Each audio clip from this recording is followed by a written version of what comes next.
देश की प्रगति यात्रा में कला और कलाकार भी एक महत्वपूर्ण भूमिका निभाते हैं, क्योंकि किसी भी कला का एक प्रमुख उद्देश्य लोगों को अपने आसपास के माहौल, अपने देश के मुद्दे और अपनी स्वयं की पहचान पर विचार करने के लिए प्रेरित करना भी है।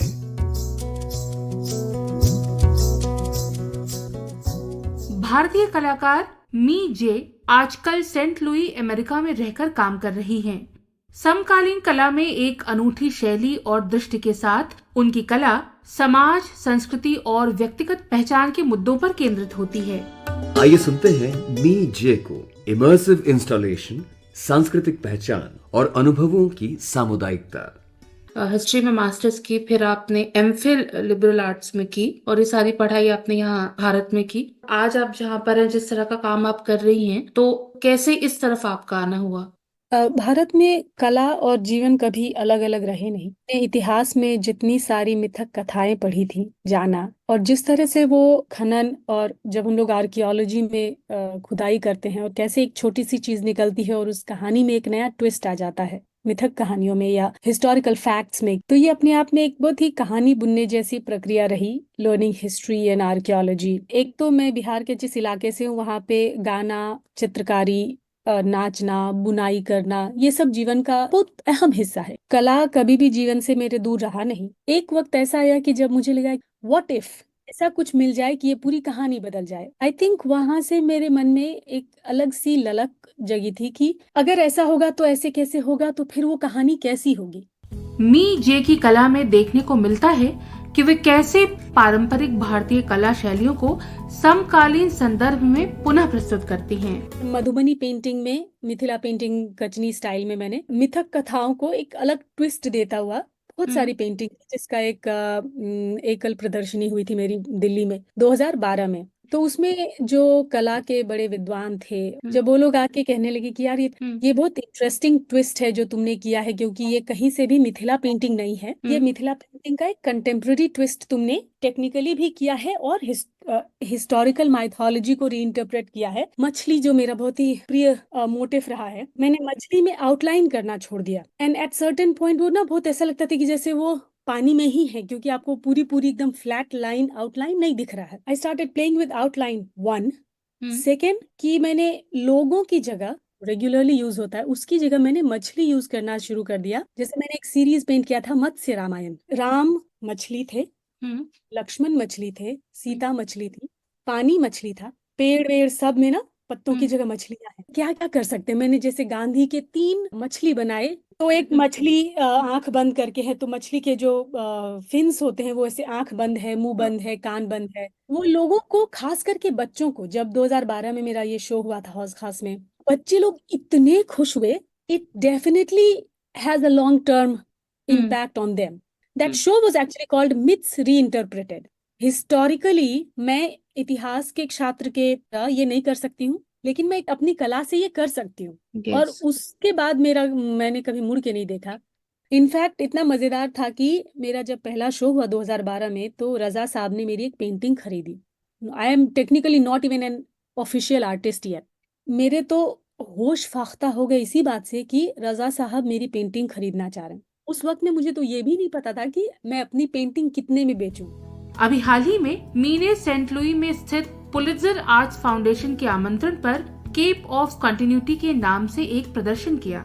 इस साल जनवरी के महीने में मुझे पुलित्जर आर्ट्स फाउंडेशन, जिनके नाम से पुलित्जर अवार्ड दिया जाता है, उन्हीं का अपना एक म्यूजियम है, यहाँ पे गैलरी है। तो उस गैलरी ने मुझे ईमेल किया कि भाई हम आपके साथ, हम चाहते हैं कि आप एक कोई इवेंट करें हमारे गैलरी में, और आप जैसे करते हैं वैसे करें।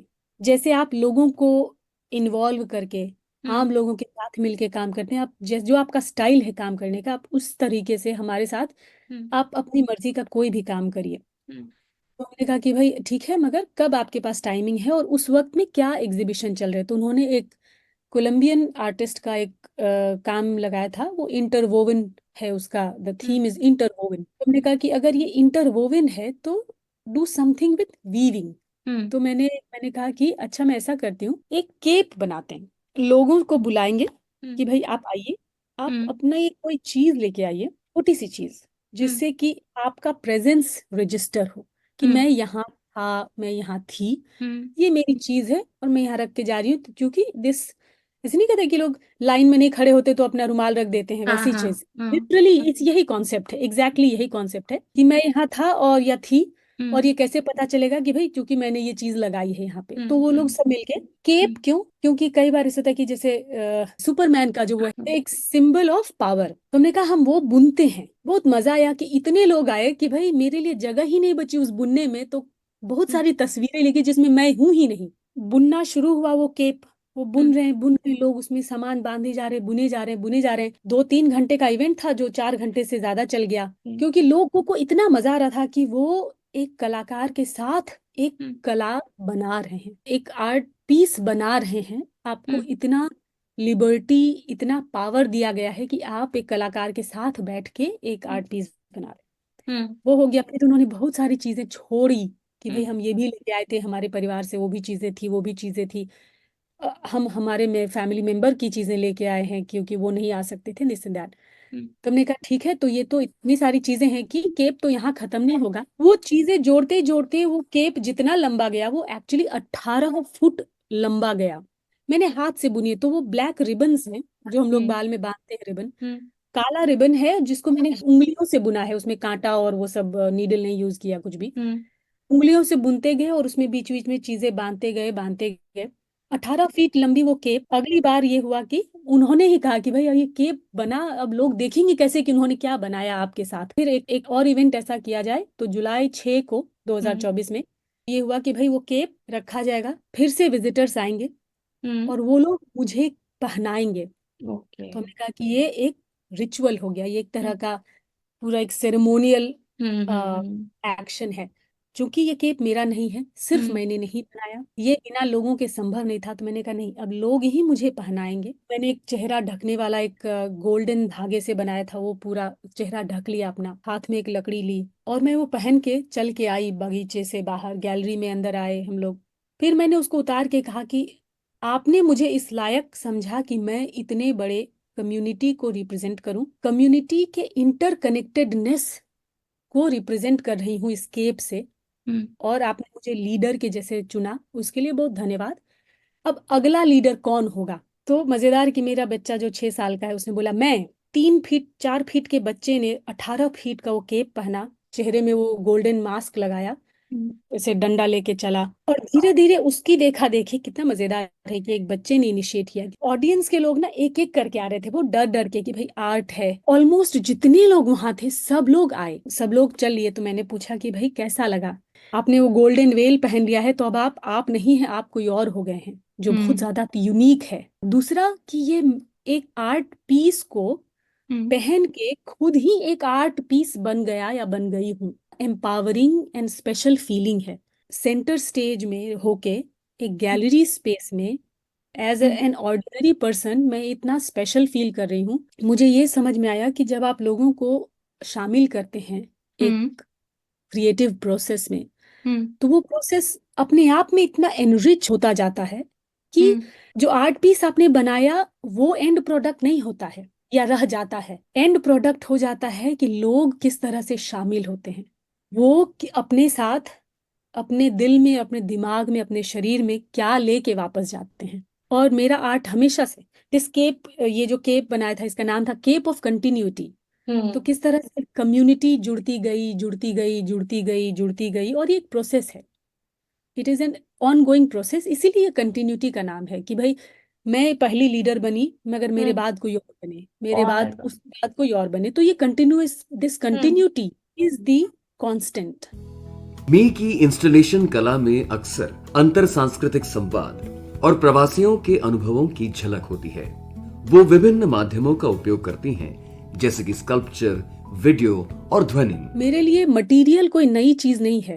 मेरे लिए चैलेंज होता है कि मेरे दिमाग में जो ये आइडिया है, मैं इसको किस फॉर्म में डालूं कि ज्यादा से ज्यादा लोग इसको देख सकें और कनेक्ट कर सकें।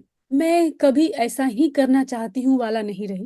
दिशा में करना है बिल्कुल, कैसे करना है मुझे कभी पता नहीं होता है। कई बार मौके आते हैं, जैसे अभी लंदन में मेरा एक परफॉर्मेंस वीडियो लगा है जिसमें वो मातृत्व पर था कि आप शिशु को जो दूध पिलाते हैं, कई बार जैसे मैं स्टूडेंट थी और मुझे बच्चा हुआ पहले साल में और अगले 2 साल में पढ़ाई कर रही थी, तो बच्चा पालना, उसको दूध पिलाना, कि जब मैं क्लास में हूँ तो मैं उसको दूध कैसे पिलाऊंगी। उन्होंने मुझे अप्रोच किया कि भाई हमने आपका बहुत सारा काम देखा है और हम जानते हैं कि आप स्टूडेंट थे, आप माँ थे और आपका कोई परिवार नहीं था अमेरिका में, तो आपने बच्चा कैसे पाला, और उस अनुभव पे आप एक आर्ट प्लीज बना के हमको इस शो के लिए भेजिए। तो परफॉर्मेंस वीडियो बना, क्योंकि वो लंदन जाना था तो मैं कोई सामान नहीं भेज सकती थी लंदन, वो बहुत महंगा पड़ेगा, फाइनेंशियली मेरे लिए बहुत मुश्किल हो जाता। एक लाइब्रेरी है यहाँ पे जहाँ पे बहुत सारे दक्षिण भारत और दक्षिण एशिया मूल के लोग रहते हैं, तो उन्होंने कहा कि भाई आप हमारे बच्चों को सेंटर में रख के, तो मैं उनके लिए अलग एक बना रही हूँ। अभी आपने सुना कलाकार मी जे को।